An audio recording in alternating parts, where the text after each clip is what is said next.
Now, I've never worked with Lamar Jackson before, but I do work with quarterbacks for a living, so I've paid attention. And I've got a handful of young quarterbacks in my stable right now that have elite athletic ability and want to learn how to become elite distributors of the football, and so that's when I put on the Lamar Jackson tape. But now, there's something different going on in Baltimore this year. Now, I got a bunch of stats and things to throw at you, but I'm going to do that after we get into the tape, so let's jump in right now. Now, this is 0-0 ball game, 1st and 10, first quarter. They're on their own 38. One of the things I want to highlight with Lamar is the touch and anticipation that we're seeing. And I'm not saying we haven't seen it out of him before. It's just catching my attention this year. And so right here, we're going to get really a 3-man or 4-man concept, I guess. And we're going to have somebody come up here, run the over route. That would be an alert versus man if we like it. And then we're going to get a wide depart dig out of Zay Flowers right here. Now, this is great protection, so it's not like he's moving around. I got some of those clips coming. But just standing his ground, going through his progression, feeling out this coverage. He ends up getting color in his face late, so you're going to have to, throw this, get this ball off and take a hit. But look at the anticipation from the back. Right here, he's looking at Mark Andrews.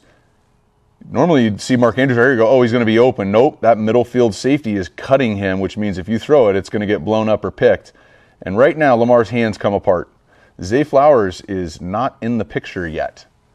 And this ball is going to get completed on the other side of the other hash.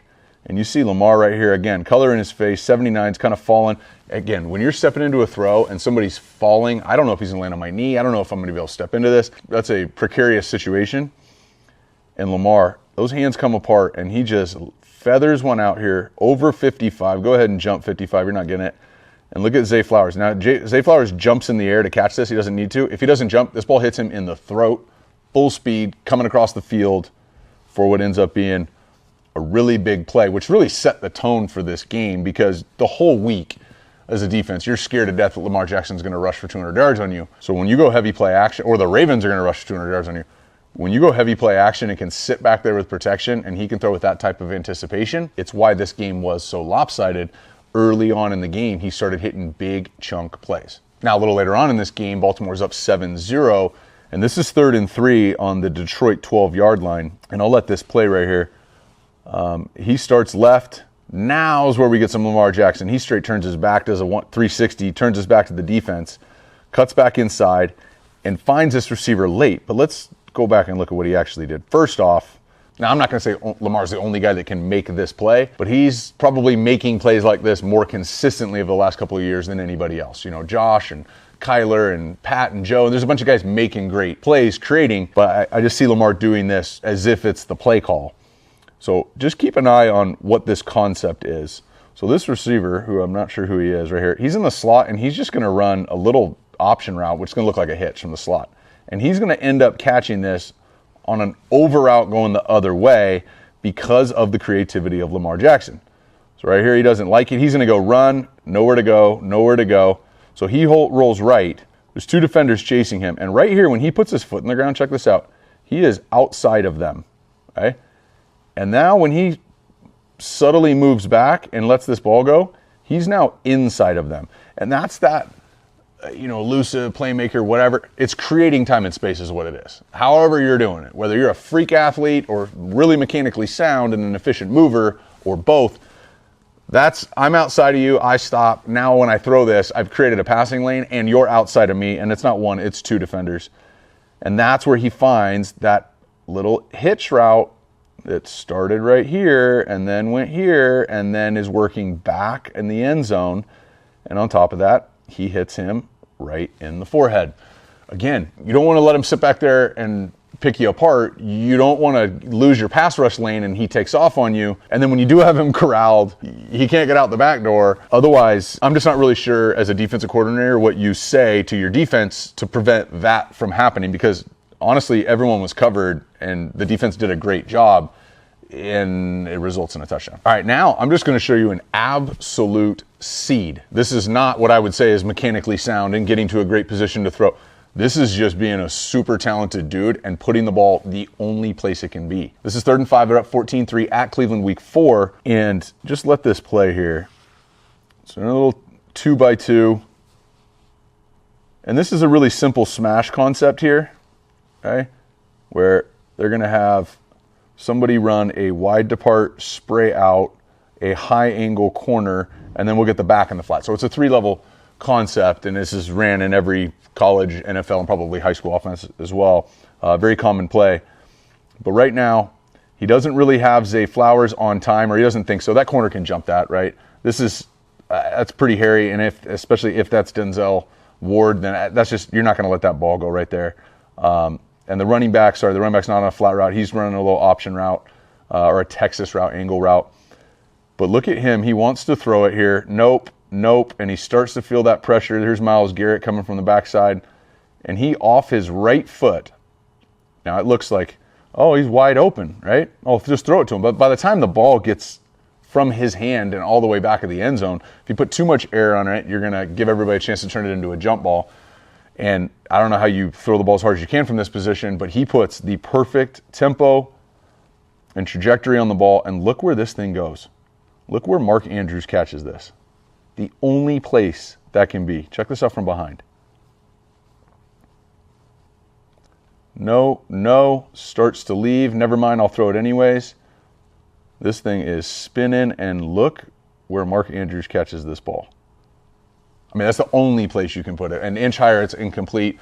An inch or 2 or 3 shorter, and it's either, best case scenario, tipped, probably picked. But it's not. And keep in mind, this is 3rd and short here. Got to have it situation, and an absolute seed to Mark Andrews. Does a great job of toe tapping, getting both feet in. So again, as a defensive coordinator, what do you tell the guy? They're all in the right spots. I mean, nobody's wide open here. They got a good pass rush. They force him out of the pocket. I'm not sure what you tell your defense on that particular play. Now, lastly, they thrashed the Seattle Seahawks and the Detroit Lions, 2 of the better teams in the NFC right now. And this is 3rd quarter, minute 52, ball's on the 40. And just take a peek at this one. So here's Lamar, heavy play action. He's going to start to his right. Now, you know, I don't ever fault somebody for coming off of something when it's open, and Zay Flowers does get open here. He runs an unbelievable route, which, by the way, let's just peep this. This is the rookie out of Boston College. Watch this route. Okay, so he's going to release vertically upfield. That corner's worried about a post. That corner's worried about a fade. And then Zay just steps on the brake pedal, and in 3 steps changes direction, flips his hip, and comes out of it. So yeah, Zay's open, but I never know. I'm sitting here watching film from up top. Like, you never know what the quarterback sees or doesn't see, who's in his way, all that. But Lamar comes off of him, and now he's got a little pivot route backside. It's either a pivot route or it's a dig, and his boy's helping him out coming out of it. But it ends up being like a dig return. And I think they're just playing backyard ball here. But look at Lamar from the back.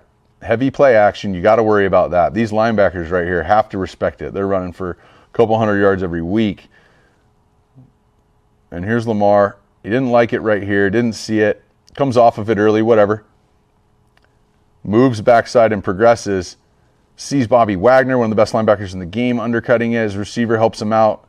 Comes back and really just, his left foot's getting stepped on right here. He can't follow through. He kind of sidearm flicks this thing and just pulls his boy out of it. Great snag, great ball placement.